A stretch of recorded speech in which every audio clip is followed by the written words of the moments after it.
punto pong ito ating puntalakayin ng update tungkol sa mga programa ng kasalukuyang administrasyon dito sa Mr. President on the Go. Una nga po dyan mga kababayan, pinangunahan ni Pangulong Ferdinand R. Marcos Jr.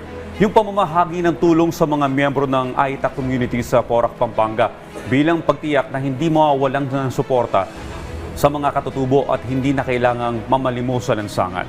Sa isinagawang programa sa Katutubo Village, personal na ipinamahagi ng Pangulo ang 60 kalabaw at 30 kareta sa ilalim ng pag-abot program ng DSWD.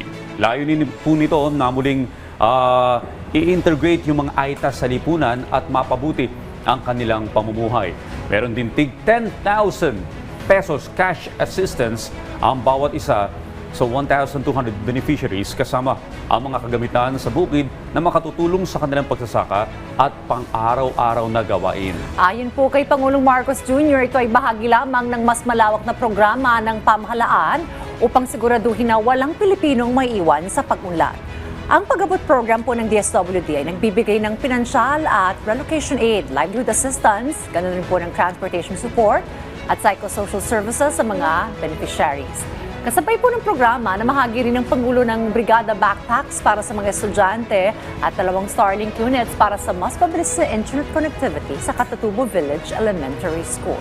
Sa kabuuan, 127 Aita beneficiaries na ang matagumpay na naisama sa DSWD pag-abot program sa Porac, Pampanga.